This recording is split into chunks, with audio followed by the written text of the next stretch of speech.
been some significant changes in the healthcare landscape, especially in my home state of Tennessee, but I know across the country that nurse practitioners have a variety of prescriptive privileges available with regard to treating pain.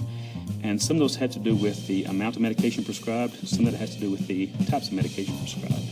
And that changes on a state-by-state basis, and regulations are on a state-by-state basis, so I thought it was important to emphasize to the people in attendance today to know what's going on in their state, to pay attention to what's going on in their state so they can adjust their patient treatment to what they have the ability to do. There are changes that take place with regard to the amount of medications prescribed. I know recently there have been several changes in the past couple of years in Washington State where prescribers were required to refer to a pain specialist if they were on a certain dose of medication.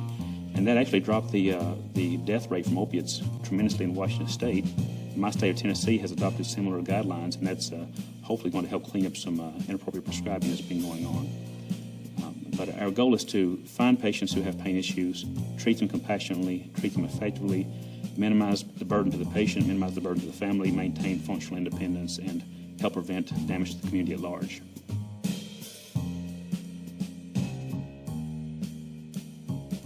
As far as the usefulness of opiate medications in treating chronic pain, I think it's important to remember that they aren't inherently good or inherently bad. They're inherently just not without some risk, but they are tremendous benefits that can accrue to the patients and their families by having the patients have good pain control and minimal toxicities. Risk management is the key.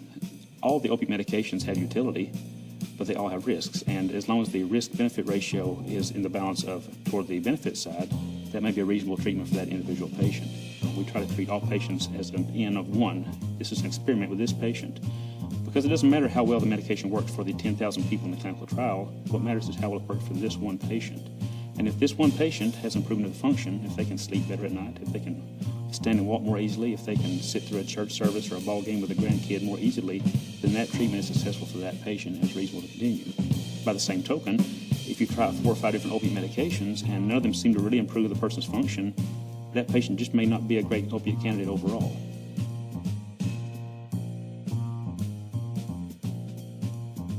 A nurse practitioner may encounter a number of complexities in treating a pain patient, everything from the overall magnitude of the dose that they're taking. Let's say in terms of morphine equivalent, someone's taking 200 or 300 milligrams of morphine equivalent.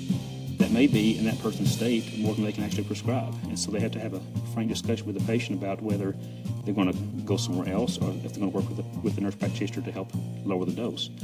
There are complexities regarding side effect management. Some patients do great on one medication and terrible on another medication in terms of side effects, but because of insurance changes they may be going through, let's say they switch from a private insurer to a Medicare or Medicaid insurer, they may have to change medications. They just can't afford what they used to be on, and that's a complexity. There are the complexities related to the person's social milieu, the people that they hang out with. It's one thing to prescribe something for someone who's in their 80s, who has no history of substance abuse, who has no desire to get high or get low with the medication. But if that person has a son or daughter or a grandson or granddaughter living in the home with them who has a substance abuse history, that's a complication that has to be taken into account. That's a complexity that has to be accounted for in your prescribing and documentation.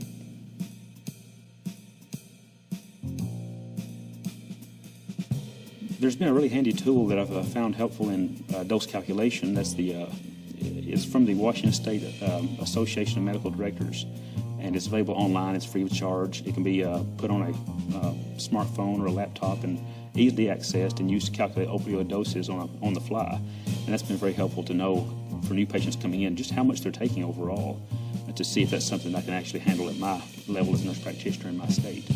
There's also something called the GoodRx, which is as far as I know, it's free to everyone. I haven't paid anything for it. So GoodRx website, which is used to calculate the costs of medications, even at different pharmacies, even as things just across the street from each other. In my hometown, there's a couple of pharmacies across the street that I calculated the dose on a morphine dose for a patient, and it was about a 50% cost difference just across the street from each other. And without those sort of tools, the prescriber doesn't really know just how much it's going to have an impact on the patient, because it's only good for the patient if the patient can afford to get it.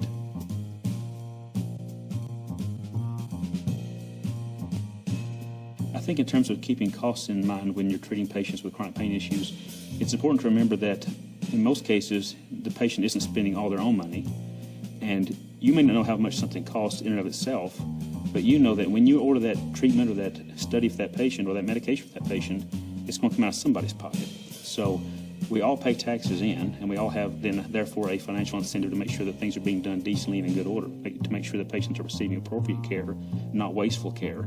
So by using best practices as far as what we know about the utility medications, some off-label medications may be perfectly useful off-label and be much less expensive than their on-label counterparts.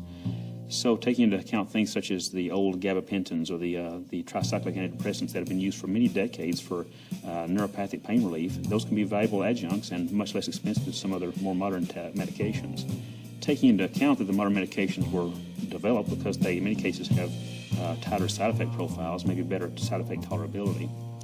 Also, I think it's important to know that overall, even if we could take away half the cost of treatment, pain treatment never will be free, and healthcare in general never will be free. We're not trying to eliminate all cost of all care. I mean, we have to, feed and clothe ourselves also. But it's important to know that as a society, there are huge burdens that come to society by undertreated pain, especially when it comes to loss of functional independence. If you have someone who is in their 60s or 70s who has a limited mobility and is looking toward not being able to take care of themselves anymore, they have to have in-home help or move into a nursing home situation. Those are extraordinarily expensive treatment options. A nursing home is somewhere in the order of $90,000 a year. So even if you're looking at a prescription pain medication that may be even $500 a month, that may seem like a lot of money, but that's only $6,000 a year as compared to $90,000 a year for a nursing home. So if you have a treatment that lets a person be functionally independent, you may save a tremendous amount of money for society as a whole.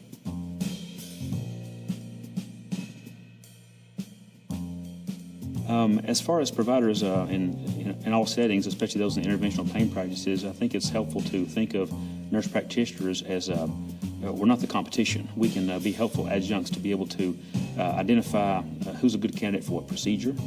In many ways, I think of myself in my own practice as sort of like I'm sort of like Tiger Woods' caddy.